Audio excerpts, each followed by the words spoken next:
Question 1. A learner driver begins to emerge into your path from a side road on the left. What should you do?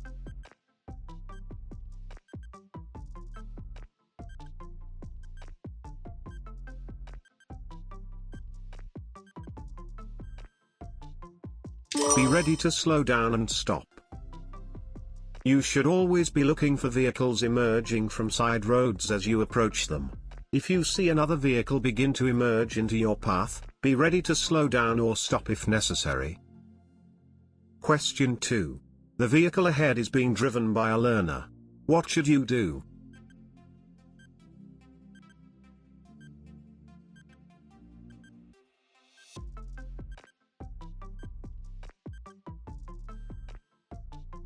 Keep calm and be patient. Learner drivers might take longer to react to traffic situations, so be patient and give them time. Don't unnerve them by riding close behind or showing signs of impatience. Question 3. You're carrying a load on your motorcycle's luggage rack. What must you ensure?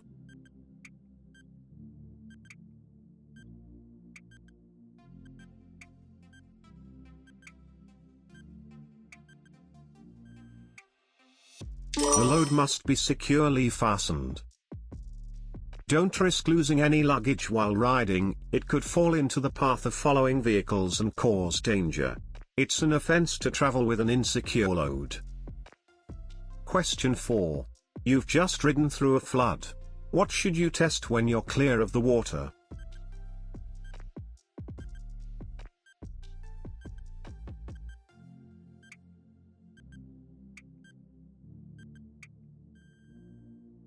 The brakes. Water can make your brakes less effective. If they've been affected, ride slowly while gently applying them until normal braking is restored. Question 5. It rains after a long, dry, hot spell. How can this affect the road surface?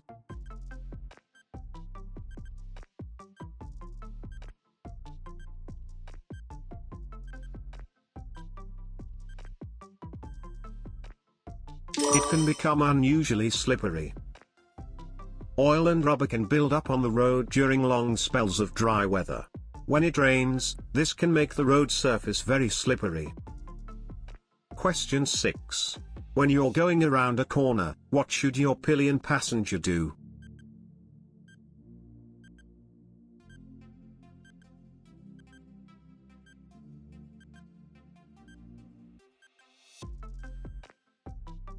Lean with you on bends. A pillion passenger shouldn't give signals or look around for you. That's your responsibility as the rider. If your passenger has never been on a motorcycle before, make sure they know that they need to lean with you when going around bends. Question 7. What can a heavy load in a motorcycle top box cause?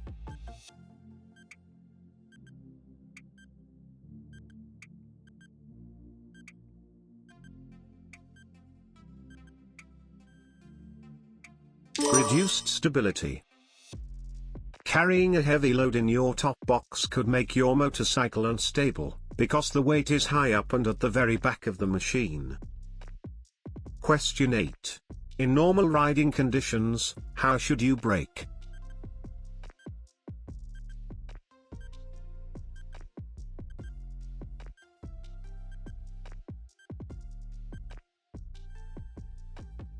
When the motorcycle is upright and moving in a straight line.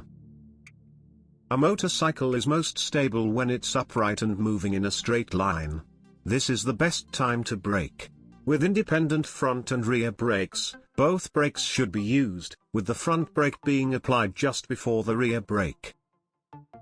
Question 9. Which of these is an effect of drinking alcohol?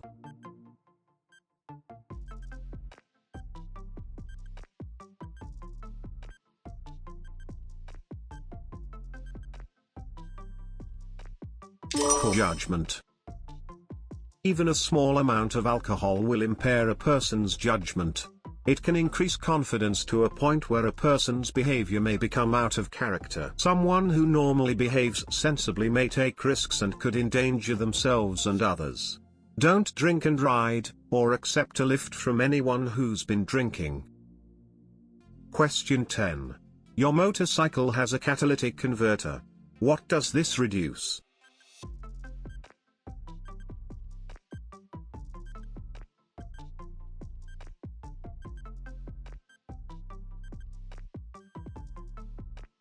Exhaust emissions. Catalytic converters reduce the toxic and polluting gases given out by the engine. Never use leaded or lead replacement petrol in a motorcycle with a catalytic converter. Even one tank full can permanently damage the system. Question 11. What do you need before you can take a practical motorcycle test?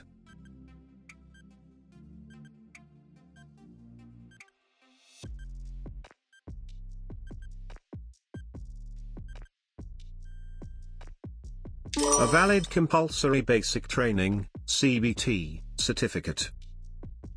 The purpose of a CBT course is to teach you basic theory and practical skills before you ride on the road, on your own, for the first time. CBT courses can only be given by approved training bodies, ATBs. Question 12.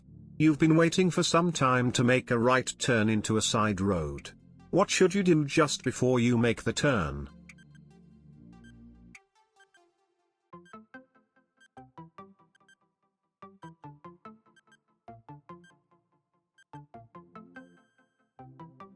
Make a lifesaver check. Remember your lifesaver glance before you start to turn. If you've been waiting for some time and a queue has built up behind you, a vehicle further back may try to overtake. In this situation, it's especially important to look out for other motorcycles, which may be approaching at speed. Question 13. When should you increase the tire pressures on your motorcycle?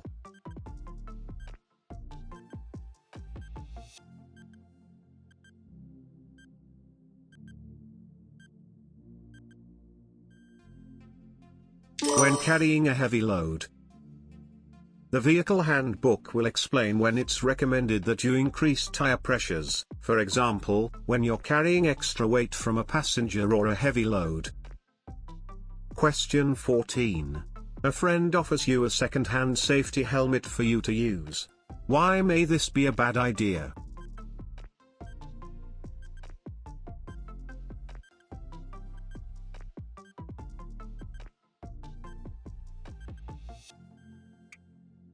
It may be damaged. A second-hand helmet may look in good condition, but it could have received damage that isn't visible externally.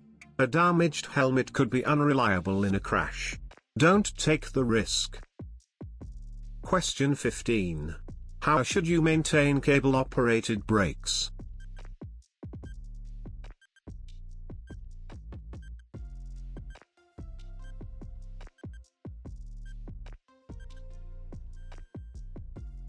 By lubricating and adjusting them regularly. Cables will stretch with use and need checking and adjusting regularly. They also need lubricating to prevent friction and wear of the cables and pivots. Don't over-adjust brake cables or the brakes will bind, causing increased fuel consumption, risk of skidding and risk of the brakes overheating. Question 16. Your overall stopping distance comprises thinking distance and braking distance. You're on a good, dry road surface, with good brakes and tires.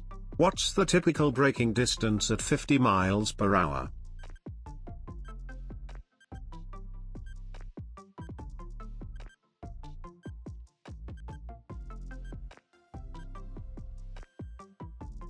"38 meters, 125 feet.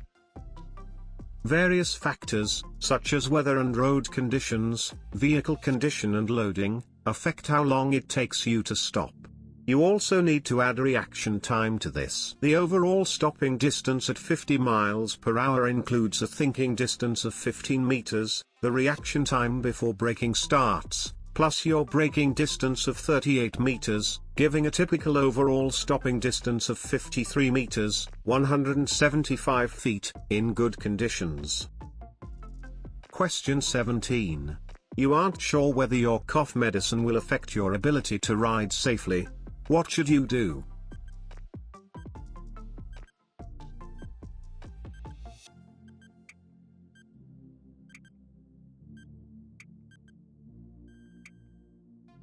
Ask your doctor.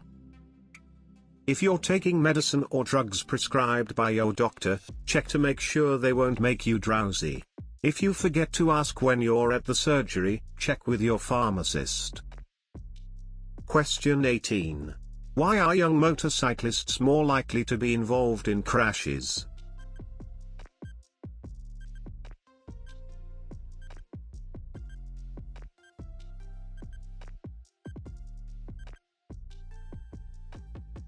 Because they're inexperienced.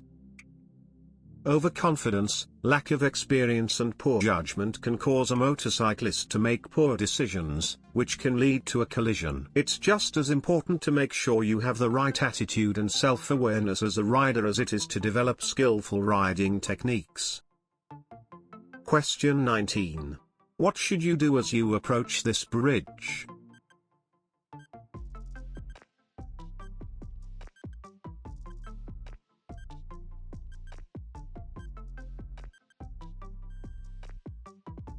Slow down.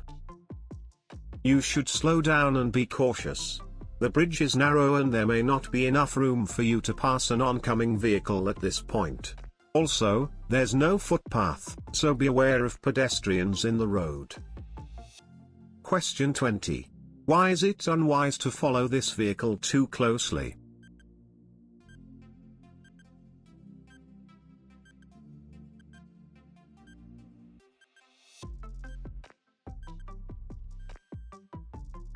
Your view ahead will be reduced. Staying back will increase your view of the road ahead. This will help you to see any hazards that might occur and give you more time to react. Question 21. You're in a one-way street and want to turn right. There are 2 lanes. Where should you position your vehicle?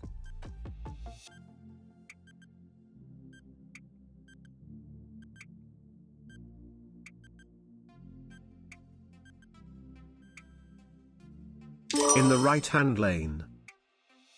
When you're in the one-way street and want to turn right, you should take up a position in the right-hand lane. This will allow other road users, not wishing to turn, to pass on the left.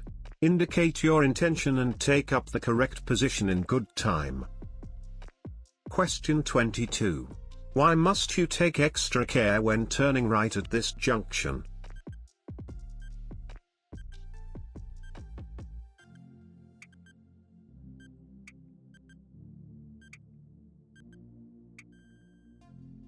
The view is restricted.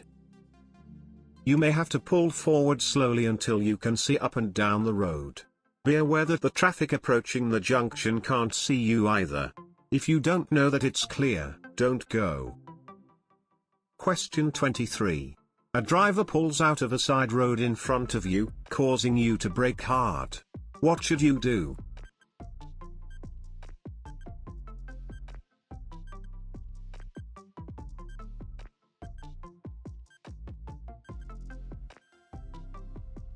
Ignore the error and stay calm. Be tolerant if a vehicle emerges and you have to brake quickly.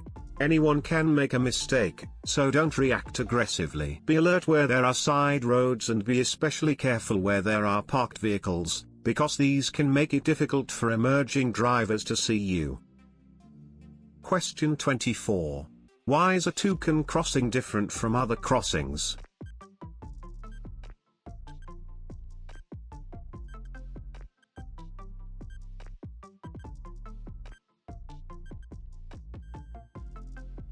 Cyclists can use it. Toucan crossings are shared by pedestrians and cyclists, who are permitted to cycle across. They're shown the green light together.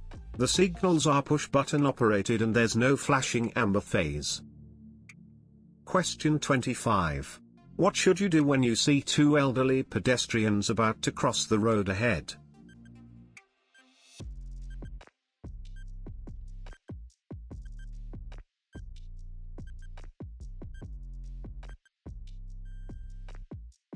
Be careful, they may misjudge your speed. Older people may have impaired hearing, vision, concentration and judgment. They may also walk slowly and so could take a long time to cross the road. Question 26. Which is the most vulnerable road user at road junctions?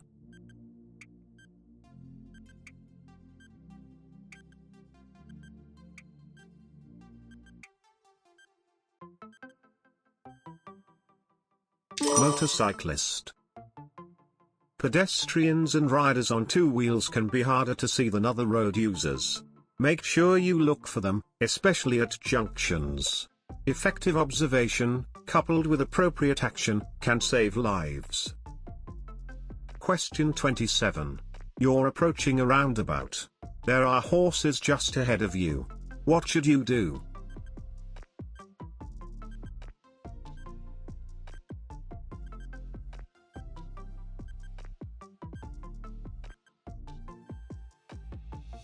Give them plenty of room.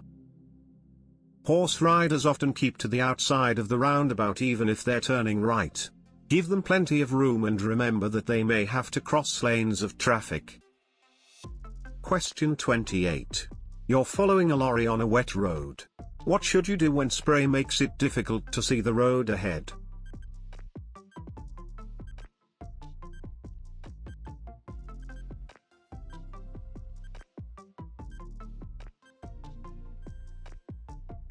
Drop back until you can see better. Large vehicles throw up a lot of spray when it's wet. This makes it difficult for following drivers to see the road ahead.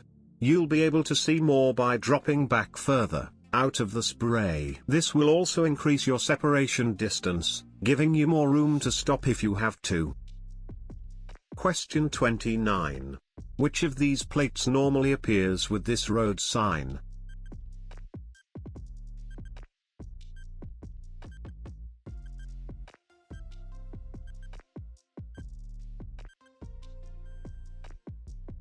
A.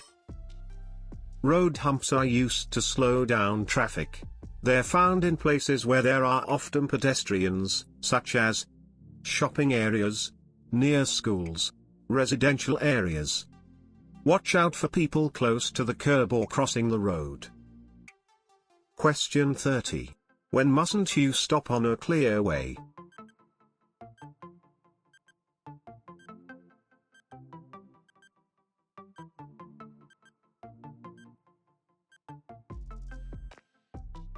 At any time. Clearways are in place so that traffic can flow without the obstruction of parked vehicles.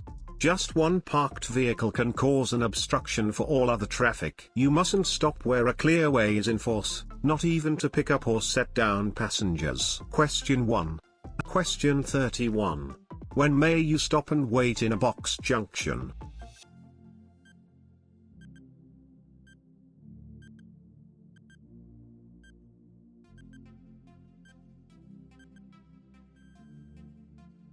When oncoming traffic prevents you from turning right.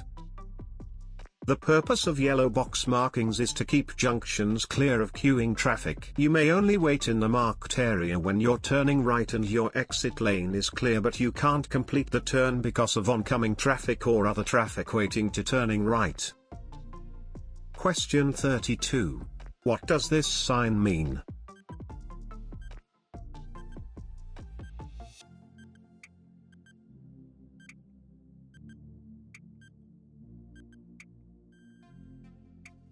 End of restricted parking area. Even though you've left the restricted area, make sure that you park where you won't endanger other road users or cause an obstruction. Question 33. What does this sign mean?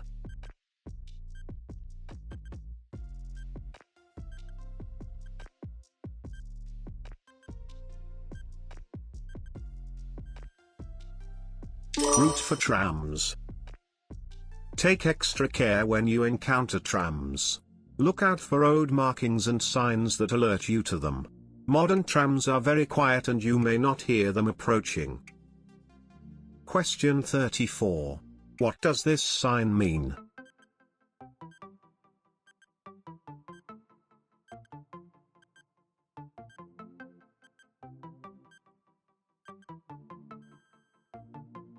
Risk of ice. It will take up to 10 times longer to stop when it's icy.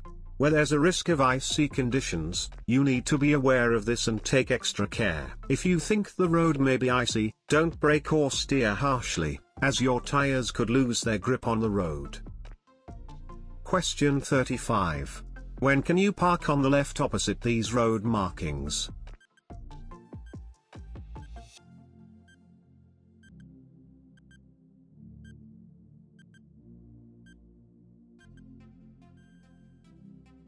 To pick up or set down passengers. You mustn't park or stop on a road marked with double white lines, even where one of the lines is broken, except to pick up or set down passengers. Question 36. Where would you see this sign?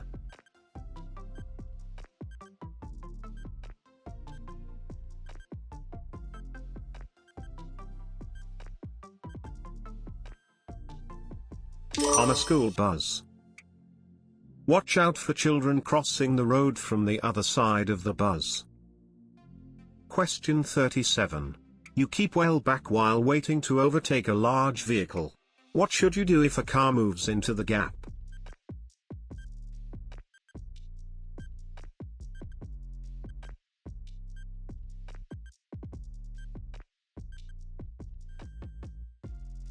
Drop back further. Sometimes your separation distance is shortened by a driver moving into the gap you've allowed.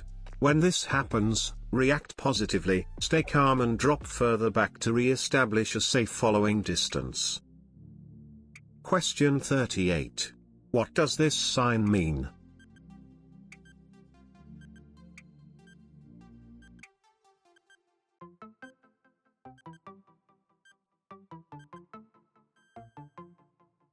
No parking on the days and times shown. Urban clearways are provided to keep traffic flowing at busy times. You may stop only briefly to set down or pick up passengers. Times of operation will vary from place to place, so always check the signs. Question 39. What does this white line along the center of the road mean?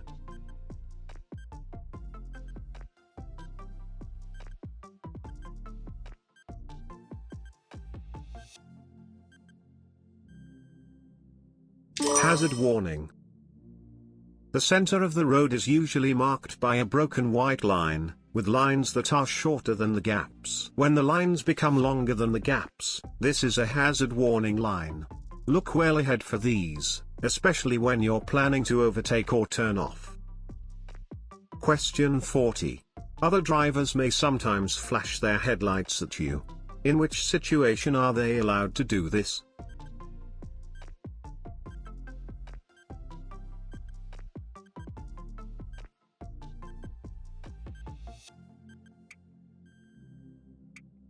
To warn you of their presence. If other drivers flash their headlights, this isn't a signal to show priority. The flashing of headlights has the same meaning as sounding the horn, it's a warning of their presence. Question 41. You're following a large vehicle. Why should you stay a safe distance behind it?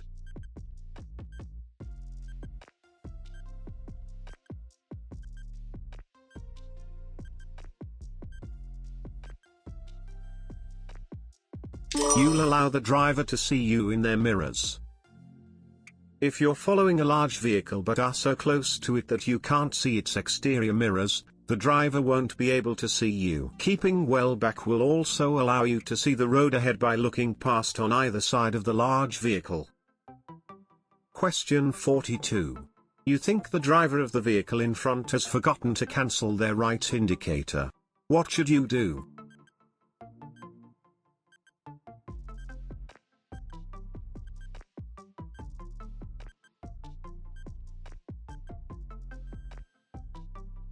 Stay behind and don't overtake.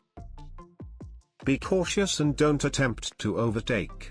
The driver may be unsure of the location of a junction and may turn suddenly. Question 43. What does this signal mean?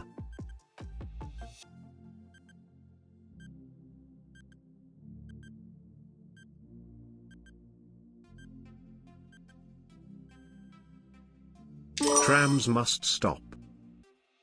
The white light shows that trams must stop. The green light shows that other vehicles can go if the way is clear. Trams are being introduced into more cities, so you're likely to come across them and you should learn which signs apply to them. Question 44. You're following a vehicle at a safe distance on a wet road. Another driver overtakes you and pulls into the gap you've left. What should you do?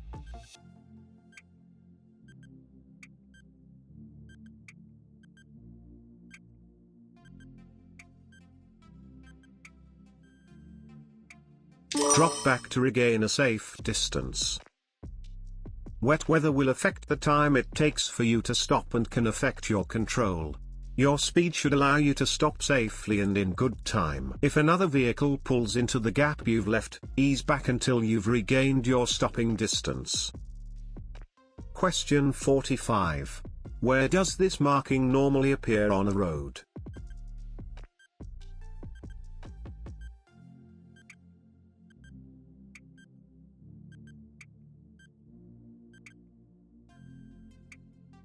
Just before a give-way sign. This road marking means you should give way to traffic on the main road. It might not be used at junctions where there isn't much traffic. However, if there's a double broken line across the junction, the give-way rules still apply. Question 46. What's used to reduce traffic bunching on a motorway?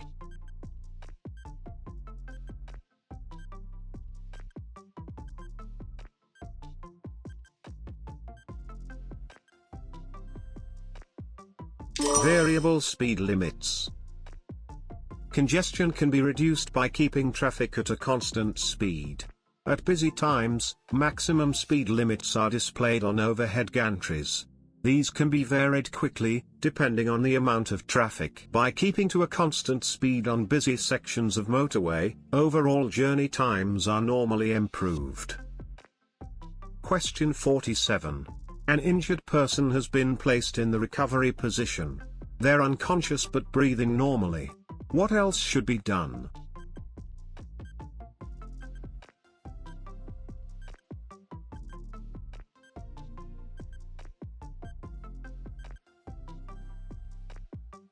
Check their airway remains clear.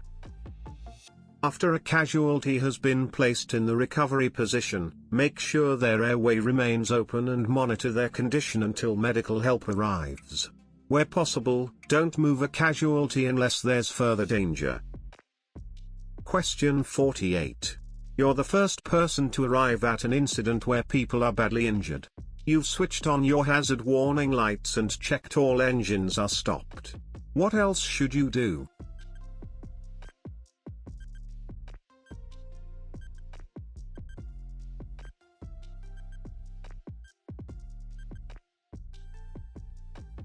Make sure that an ambulance is called for. If you're the first to arrive at a crash scene, the first concerns are the risk of further collision and fire. Ensuring that vehicle engines are switched off will reduce the risk of fire. Use hazard warning lights so that other traffic knows there's a need for caution. Make sure the emergency services are contacted, don't assume this has already been done. Question 49. At an incident, someone is suffering from severe burns. What should you do to help them?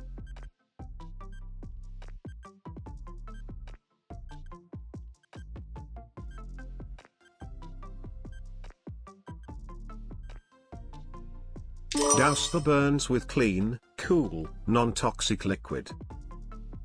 Your priority is to cool the burns with a clean, cool, non-toxic liquid, preferably water. Its coolness will help take the heat out of the burns and relieve the pain. Keep the wound doused for at least 10 minutes.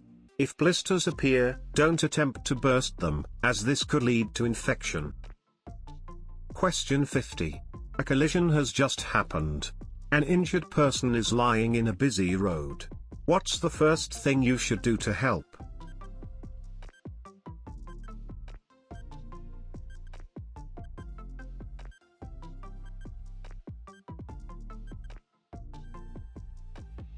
Warn other traffic. The most immediate danger is further collisions and fire. You could warn other traffic by switching on hazard warning lights, displaying an advance warning triangle or sign, but not on a motorway, or by any other means that doesn't put you or others at risk.